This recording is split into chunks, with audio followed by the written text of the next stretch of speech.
Coach D, what's up, team? Okay, so check this out. What we want to do is we have all of the leads and applications from ClickFunnels uploaded into this Google document. You can use a Google document, you can use Excel, doesn't matter. Okay, so before we look at it, let's break down the different columns. Okay, submission date, when the applicant submitted the transformation session. Okay, the location. Okay, we're doing it several different locations, so that's important. Full name, self-explanatory, email, phone number, notes, which I'll get into. And I just left this here. These are actually the comments that the person filled out. If you want to open it up, you can look at all the different uh, answers to the application. So, submission date. It is set up. I have it optimized. This is what I want you guys to do. Start from the oldest, okay? Start from the oldest and go work your way to the most current, okay? And this starts in July and goes all the way up to present day. Okay, so let's look at this first one. I'm gonna look at this one. Melina Mija, okay? So we know Melina has not signed up. Okay, but we do know on July 27th, okay, that she submitted an application. All these contacts are only for those that submitted the application, not the opt-in, not the first drip. They submitted the form. Okay, so we know that she submitted her application. We know that this is her phone number, and I'm going to go here. Okay, today is the 19th. I'm going to do it just like this: 10, 19. Okay, and I'm going to call her. Let's say she doesn't answer the phone. Call, left message. Okay, so I know that, again, it takes 5 to 12 attempts for a transaction to happen on average. So we need 5 to 12 follow-ups. Okay, so I'm going to change this. I left it. I left a message. I'm going to change this to green. I'm doing green, I'm doing yellow, and I'm doing red. Okay, so green means go. So for me, that means I need to follow back up. And if I color code it, it's going to be that much easier to follow. Okay, so I'm going to go to the next one. I'm going to do the same thing. Left message. I left message, answered. So now let's say I'm coming back to my list. It's color coded. Oh, okay. I need to call Melina. Today's the 21st now, 2 days later, let's say. I'm going to go back on it and say, you know what? I need to call back. So now today's 10/21. Called. Was busy working. Asked for follow-up. Call tomorrow at 9 a.m. Okay, so what we want to do to really manage these leads, we need to go from step A to step B, okay? Just like a broom. Nothing gets swept under a broom. Nothing goes under it, and we don't want anything to go around it. Okay, so I know that I need to call Melina tomorrow morning at 9 a.m. So what I'm doing, I'm going to my phone or I'm going to my calendar and I'm putting a reminder at 9 a.m. I'm carving out 5 minutes to call Melina. Okay, so I went from step A, left a message. I went from step B, following up, speaking to her, seeing that she's not available until tomorrow morning. And then tomorrow morning, I'm going to go to step C. Okay, but it's all tracked. So that's 1 attempt, that's 2 attempts. Tomorrow will be 3 attempts. Okay, so what we need to do, we need to go a minimum of 5. For me, I'm going to keep calling until I get them on the phone, until they tell me to stop calling.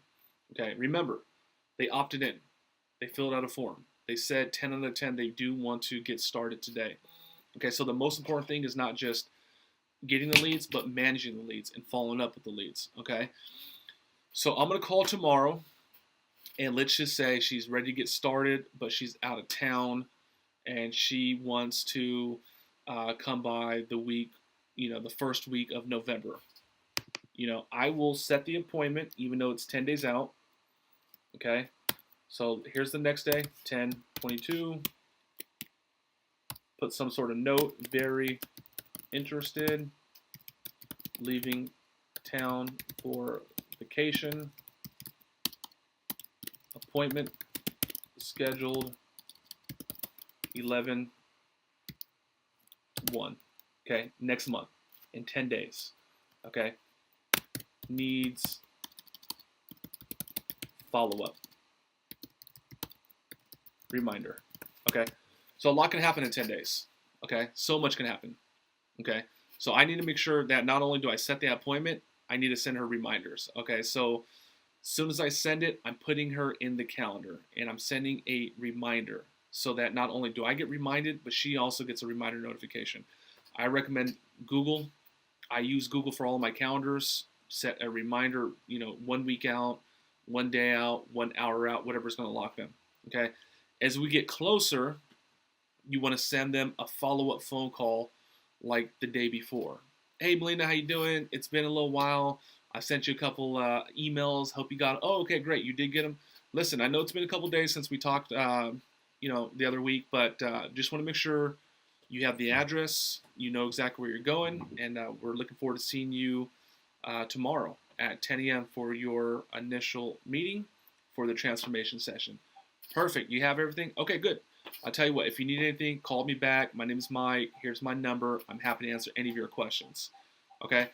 So that simple process from the leaving a message to seeing that they were busy, to following up the next day and locking down the appointment, to sending the reminders, to actually getting them in the door, I really, really think that you should do this. In fact, I know you should do this for every single one of your clients. Every single one of your clients, every single one of these prospective clients, you need to do this, okay? I share a story where I needed an accountant. My new neighbor at the office was an accountant. I told her I needed an accountant because my other one was not so great. And she chased me down for like a month. And then one day she literally pushed me in my office, closed the door, no, we're talking right now. And I signed a contract. It wasn't that I didn't need it. It's just I'm so freaking busy. And she needed to pin me down, okay? So for what you guys do, health, fitness, motivation, good lifestyle, healthy living, sometimes we just need to follow up and we just need to pin them down, okay? So if they're like, you know what, I'm busy right now, I'm very interested, could you call me back in a week? You're just like, hey, listen, 100%, I got you. No problem. I'm sorry I got you at a bad time. I will call you back in a week. Are you better for Tuesday or are you better for Wednesday? Try back Wednesday. I'm putting a note, I'm putting in my calendar, and then I'm following up, okay? So sometimes the phone numbers are going to be inaccurate, changed. The person's going to say, you know what, I found another gym. They're going to say, you know what, I actually moved out of the city and I'm living on the East Coast now. You want to color code it, okay? You want to color code that as red, okay?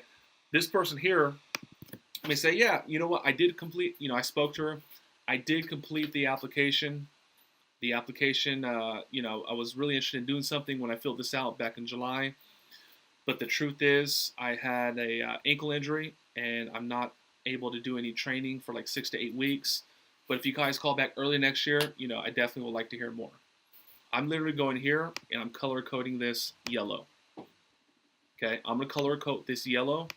And just like a stop sign, it doesn't mean it's done, but it means just kind of on pause, okay? Spoke to client, here's my note. I spoke to the client, ankle sprain, doctor does not, recommend any physical activity for the next 6 to 8 weeks. Very interested in what we do. Follow up January 1st, 2018. Okay, so that's what you should do, like a broom, okay? If they don't answer and you leave a message, that's green. Keep going, okay? If you follow up and you caught them at a bad time, but they're like, "Hey, call me back later." I do want to talk to you, but I only have a second. It's green. Green is always going, always going. So we have hundreds and hundreds and hundreds of contacts of people that have opted in, hundreds, literally. Okay, do the color code thing. That way you can differentiate who's pretty much ready, who we need to follow up on, who's on pause, and who's just pretty much don't mess with. Okay. So this is like an overview, how to manage these leads. And I think the biggest thing in the world that's going to make the difference is really efficiency and follow through. Okay. Out of everybody that's been great, the difference is that they follow through and they get it done. So this spreadsheet right here will help you. If you got to write 100 notes in one section for a particular person, write 100 notes. You know, like for me, some of my biggest accounts, I followed up with people for over a year and a half. You know, when we landed like UFC's Conor McGregor and Patrick Bet-David, that took over a year of follow up. But believe that even though it was a year, in my CRM, I was putting notes, notes, notes, notes, notes. And then after a year, it's like a freaking encyclopedia. Okay?